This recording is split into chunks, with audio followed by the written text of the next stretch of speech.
ஒரு கேர்ள் இருக்கிறாங்க, அவங்க அப்போ கேர்ள் தான், இப்போ அவங்க லேடி, அவங்க ஒரு கேர்ள் இருக்கிறாங்க. வாசிங்க ஜெனிசிஸ் 24 வாசிங்க. ஜெனிசிஸ் சாப்டர் 24 வர்சஸ் 28 வாசிங்க. ஜெனிசிஸ் சாப்டர் 24 வர்சஸ் 28 வாசிங்க பார்ப்போம். ஜெனிசிஸ் வந்து பைபிளில் ஃபஸ்ட்லேயே இருக்கும், சரியா? பின்னாடி இருந்து தேடப்படாது.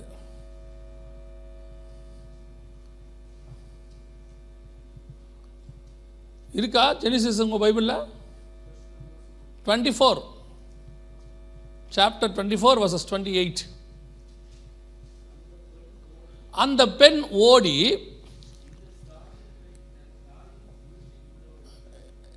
இந்த சம்பவம் எப்போ நடக்குது தெரியுமா?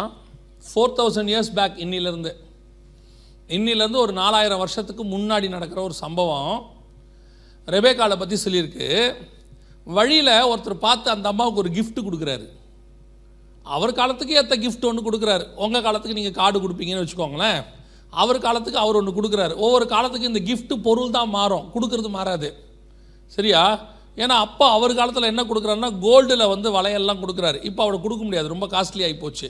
இருக்கிறதுல ஏதோ ஒரு கொஞ்சம் சீப்பான ஒரு கார்டு ஒன்று வாங்கி கொடுக்கலாம், இல்லைனா ரோட்டோரத்தில் இருக்கிற ஒரு ரோஸை கொண்டாந்து கொடுக்கலாம். இப்போ அதை தவிர வேறு ஒன்றும் கொடுக்க முடியாது இப்போ இருக்க நிலைமைக்கு. ஏன்னா எக்கானமி ரொம்ப மோசமாக போச்சு நிலைமை. இன்னும் போக போக கொடுக்கவே மாட்டான். எல்லாம் ஆன்லைன்லேயே உங்களுக்கு வாட்ஸ்அப்லேயே ஃபோட்டோ அனுப்பிச்சி விட்ருவான். ஏன்னா அதுதான் ஈஸி அனுப்புறதில்ல, டேட்டா ஃப்ரீயாக கிடைக்கிதுல்ல. கவனிங்க, அப்போ அந்த பெண் ஓடி அவகிட்ட வழியில் பார்த்து ஒருத்தன் என்ன செய்கிறான்னா ஒரு கிஃப்ட் ஒன்று கொடுக்குறான். கொடுத்த உடனே அந்த பெண் என்ன செய்கிறான்னா ஓடி போய் தன் வீட்டார் இடத்துல அறிவித்தாள். அப்படி தானே இருக்குது? ஓடி சென்று வெளியில் நடந்ததெல்லாம் என்ன செய்கிறா, போய் வீட்டில் போய் சொல்கிறா. இந்த மாதிரி வெளியே ஒருத்தர் பார்த்தான், என்கிட்ட கொண்டு வந்து வளையலை கொடுத்தான். இப்படி கொடுத்த உடனே அந்த பெண்ணுக்கு ஒரு அண்ணன் இருக்கிறான் லாபான்னு, அவன் ஓடுறான் கொடுத்தவனை தேட. இதுதான் ஃபேமிலி, இதுதான் ஃபேமிலி. வெளியே யாராவது ஏதாவது கொடுத்தா இப்போ நம்மளாம் என்ன பண்ணுறோம், யாருக்கும் தெரியாமல் ரூமுக்கு எடுத்துன்னு போயிடுறது. ரூமுக்கு எடுத்துகிட்டு போய் பார்த்து அப்புறம் நான் ஏற்கனவே சொன்னேன்ல, அதை உட்காந்து இன்னொரு கமிட்டி இருக்குது நமக்கு, ஜூரி கமிட்டி மாதிரி ஒரு 3-4 பேர் இருப்பாங்க. அவங்களோட உட்காந்து கன்சல்ட் பண்ணி இப்படி ஒருத்தர் கிஃப்ட் கொடுத்துருக்காரு, என்ன செய்யலாம். அவங்க யாருன்னு கேட்டிங்கன்னு சொன்னால் விளாடிமிர் புதினும் அவங்க வந்துட்டு இஸ்ரேல் பிரதமரும் 2 பேரும் அறிவில் சிறந்த ஆன்றோர்கள். அவங்களும் என்ன பண்ணுவாங்க, இதுக்கு நம்ம வேற ஒரு ரிப்ளை பண்ணுவோம் அப்படின்னு சொல்லி வாழ்க்கையே நாசமாக போகுது. நல்லா தெரிஞ்சுக்கொள்ளுங்க, உங்கள் பெற்றோர்கிட்ட இந்த மாதிரி விஷயங்களை நீங்கள் ஷேர் பண்ணிட்டு, அதுவும் இந்த காலத்தில் கடைசி காலம் ரொம்ப மோசமாக இருக்குது. வெளியே எது நடந்தாலும் உங்கள் பேரண்ட்ஸுக்கிட்ட ஒரு ஃப்ரெண்ட்லி மூவ் வச்சுக்கோங்க, அது ரொம்ப நல்லது. இப்போ ரொம்ப தேவையான ஒரு காலகட்டம். பேரண்ட்ஸுக்கும் அவர் தெரியணும், பேரண்ட்ஸும் பிள்ளைங்கிட்ட கொஞ்சம் ஃப்ரெண்ட்லியாக இருக்க வேண்டிய காலகட்டம் இது. ஃப்ரெண்டு வேறு, ஃப்ரெண்ட்லி வேறு. நான் சொல்கிறது புரியுதா? ஃப்ரெண்டு இருப்பாங்க, ஆனால் ஃப்ரெண்ட்லியாக இருப்பாங்களான்றது தான் முக்கியம். எத்தனையோ ஃப்ரெண்டு இருப்பான், ஆனால் ஃப்ரெண்ட்லியாக இருக்க மாட்டான். ஆனால் உன் பேரண்ட்ஸ் ஃப்ரெண்டு கிடையாது, ஆனால் ஃப்ரெண்ட்லியாக இருப்பாங்க, ரொம்ப அன்பாக பேசுவாங்க. அவங்கக்கிட்ட நீங்கள் ஷேர் பண்ணணும், அதான் உனக்கு நல்லது. இன்னொன்று சொல்கிறேன், நீங்கள் எல்லாம் இன்றைக்கி யங்ஸ்டர்ஸாக இருக்கீங்க, இவ்வளோ தூரம் நீங்கள் வந்ததுக்கு யார் காரணம்னு உட்காந்து அப்புறமா கொஞ்சம் யோசிச்சு பாருங்கள். எனக்கு என்ன, என் லைஃப் நான் செட் பண்ணிப்பேன். நான் மேஜர், எங்கள் ஊரில் சொல்லுவாங்க மேஜர்னு, நான் டீன் ஆகிட்டேன். As per law I can decide my own life, nobody can interpret. Yes sure, அதில் எந்த மாற்று கருத்தும் இல்லை. You can decide your own life. கர்த்தர் உங்கள்கிட்ட கொடுத்துருக்கிறாரு, அதெல்லாம் எதுவும் சொல்லலை. ஆனால் நீ இந்த டிசிஷன் எடுக்கிற அளவுக்கு உன்னை பாதுகாத்தது யார், உன்னை நடத்தி கொண்டு வந்தது யார் உங்களுக்கு தெரியாது. அதாவது ஒரு தாயும் தகப்பனும் ஒரு பிள்ளையை வளர்த்து ஒரு குறிப்பிட்ட காலம் கொண்டு வர வரைக்கும் அவங்க பட்ட கஷ்டம் என்னன்னு நீங்கள் சும்மா அப்புறமா உட்காந்து அவங்கக்கிட்ட கேளுங்க.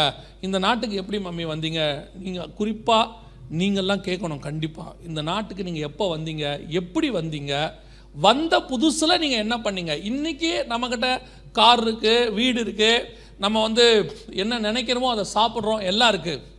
ஜஸ்ட் இன்றைக்கி நீங்கள் போயிட்டு உங்கள் பேரண்ட்ஸ்கிட்ட உட்காந்து ஒரு 1/2 hour வேணாம் 15 minutes உட்காந்து பேசி பாருங்கள். இந்த நாட்டுக்கு நீங்கள் எப்போ வந்தீங்க, எப்படி வந்தீங்க, வந்த புதுசில் நீங்கள் என்ன கஷ்டப்பட்டீங்க, இதை மட்டும் கேளுங்க. உன்னுடைய பெற்றோர் மேலே உனக்கு தனி மரியாதை வந்துடும். ஏன்னா ஒவ்வொரு பெற்றோரும் உயிரை கொடுத்து தான் இந்த நாட்டுக்கே வந்தான். வந்தவங்களில் பாதி பேர் வழியிலே செத்து போயிட்டான். உங்களுக்கு தெரியுமா தெரியாது. எத்தனையோ பேர் இந்த நாட்டுக்கு வர வழியில் தப்பிச்சு வரும்போது செத்தே போயிட்டான். மிச்சம் மீந்தவங்க தான் இந்த நாட்டுக்குள்ளே இருக்கிறாங்க. உன் பெற்றோர் இன்றைக்கி உன்னை இந்த அளவுக்கு பாதுகாக்கிறதுக்கு அவங்க பட்ட கஷ்டம், எங்கெங்கெல்லாம் வேலை பார்த்தாங்கன்னு போய் கேளுங்க, எந்தெந்த இடத்துல எப்படி எப்படி வேலை பார்த்தாங்கன்னு கேளுங்க. அதெல்லாம் வேலை பார்த்ததனுடைய விளைவு தான் நீ இன்றைக்கி ரொம்ப சந்தோஷமாக ஜாலியாக ஜெர்கின் போட்டுக்கிட்டு ஒரு ஷூவை போட்டுக்கிட்டு உட்காந்துருக்க. உன் பெற்றோர் அந்த நாட்டில் எப்படி இருந்தாங்கன்னு தெரியணும்.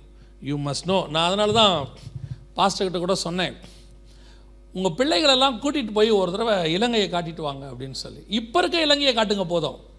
ஸ்டில் இப்போ இருக்க இலங்கையை ஒரு ட்ரிப் கூட்டிகிட்டு போய் காட்டுங்க. அங்கே தான் நான் வளர்ந்தேன், அப்படி தான் நான் இருந்தேன். இந்த பெற்றோர்கிட்ட இருக்கிற பெரிய மிஸ்டேக் என்ன தெரியுமா? அவங்க பட்ட கஷ்டத்தை உங்ககிட்ட சொல்லாமல் விட்டது தான் பெரிய கஷ்டம். ஏன்னா இவங்க என்ன பண்ணிவிட்டாங்க, நான் தான் கஷ்டப்பட்டேன், என் பிள்ளைகளாவது கஷ்டப்படாமல் நல்லா இருக்கட்டும்னு சொல்லிட்டாங்க. நல்லா இருக்கட்டும், நீங்கள் கஷ்டப்படணும்னு நான் சொல்லவே இல்லை. ஆனால் உங்கள் அப்பா அம்மா என்ன கஷ்டப்பட்டாங்கன்னா அது உங்களுக்கு தெரியணும். நான் பிப்ளிக்கலாக தான் சொல்கிறேன்.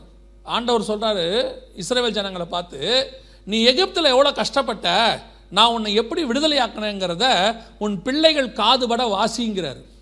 அவங்களுக்கு எழுதி கூடாத, அவன் படிக்கட்டும்ன்றார். ஏன் தெரியுமா? அவன் போகிற தேசத்தில், கானான் தேசத்தில் சந்தோஷமாக இருப்பான். ஆனால் அந்த சந்தோஷத்துக்கு நீ பட்ட கஷ்டம் என்னான்னு உன் பிள்ளைக்கு தெரியணுன்றார். உண்மை.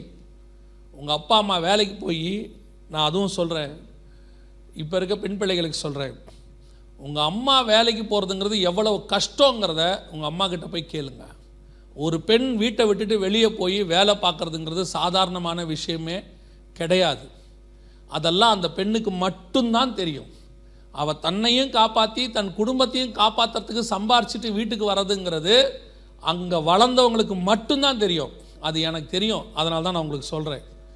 ஏன்னா எங்கள் அம்மா என்னை சம்பாதிச்சு கஷ்டப்பட்டு காப்பாற்றி வளர்த்தாங்க. அது எனக்கு தெரியும்.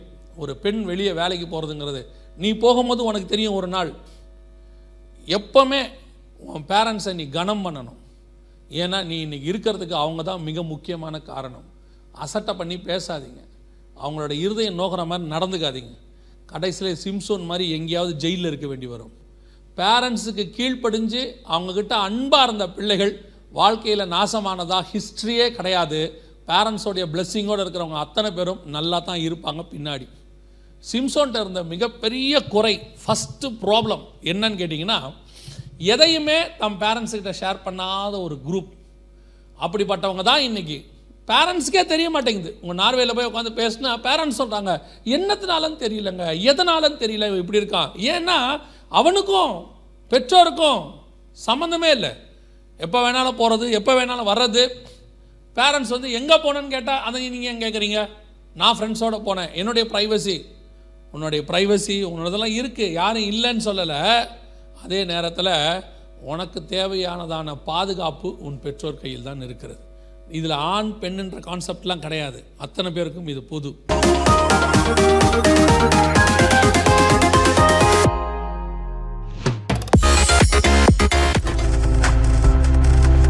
நீங்கள் பார்த்து கொண்டிருப்பது உங்கள் ஜாய் டிவி. உங்கள் துக்கம் சந்தோஷமாய் மாறும்.